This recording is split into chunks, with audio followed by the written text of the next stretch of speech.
What's up, guys? So I have the um, luxury of being able to tell you guys about including students with learning disabilities or sorry, is it intellectual disabilities in our classrooms. It is actually okay. I don't want to over reduce it in saying it's very simple, but it's actually kind of an amalgamation of everything we've learned up to this point. Um, so there's a lot of research-based strategies that have found to have been helpful. One of the big things that I got from the reading was obviously, again, so there's a lot of strategies that can come into play that can assist in being able to include students into your community and into your classrooms.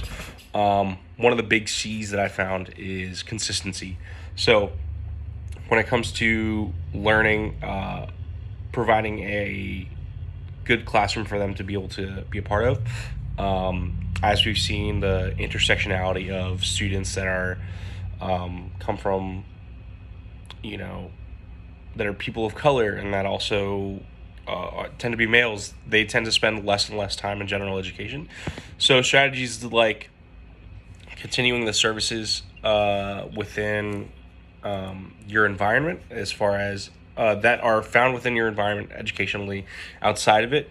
One of the examples that they gave in the reading was this student. His name was Joey. They had it's what's called a PALS program in high school, and it basically they paired him up with another student, and that student helped them academically. They just had them create a relationship where they paired them up, and it was that student would essentially help them academically, socially.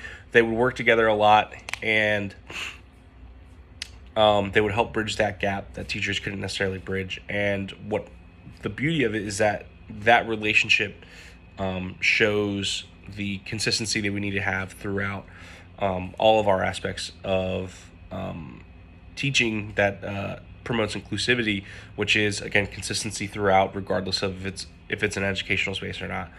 Another important aspect to be able to include students with intellectual disabilities is the quality of your education. And things that can affect that are how well you use supports from the tiers. So whenever it comes to tiers 1, 2, or 3, depending on the level of that student's severity, being able to ensuring that you're using supports and you're using strategies that are found within that tier, to be able to assist the student and be able to accommodate them. That is huge, and part of that as well. And then just making sure that you're working with the special education teacher, and knowing that you are providing the best education according to their IEPs or whatever other documents they may have, or 504s, to ensure that the student has the best opportunity to be part of it. Inclusivity is something that we've talked about a lot, and again, the intersectionality is a big part of that, which it comes to I can't remember the term, this culturally sensitive education or something along those lines. Ensuring that we're doing that not only for their culture but also as a part of their disabilities is huge, because the more you can broaden your horizons and be able to incorporate all those parts of their lives, the better off they'll be. And that's why stuff like we've seen the research based strategies with the tier supports and the different styles of education that we've seen them do, kind of helps them. A big part of the ensuring that they're able to stay in there is lowering how many times MTSS can refer them to segregated settings. So the more variability and the more inclusivity you can provide in your classroom, the better off these students will be. Overall, it is a lot of what we've learned so far in terms of strategies, inclusivity.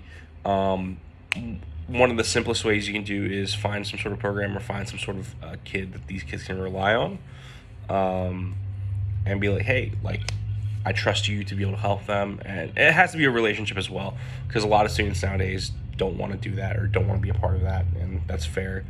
Um, so ensuring that they have proper consistency of inclusivity across the environments, whether it's educationally, socially, in the community as well. That is a huge part that helps them be able to continue to learn more, because they're seeing consistency throughout their lives, not just, oh, I'm in school, so I need to focus in on my classes like this. So then when I'm outside of school, I can kind of handle myself this way.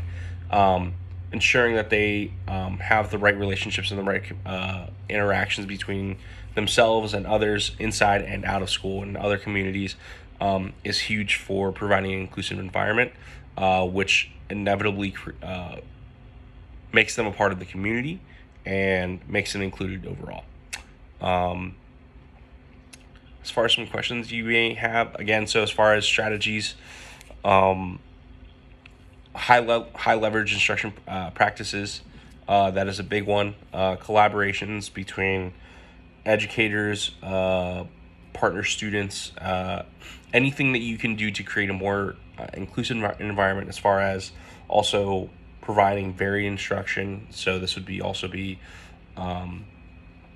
specifically designed instruction. So things that you can do as far as making your instruction better and more inclusive for that student, can reduce the amount of time that the services will suggest for your students to be outside of the general education classroom. And that's the ultimate goal.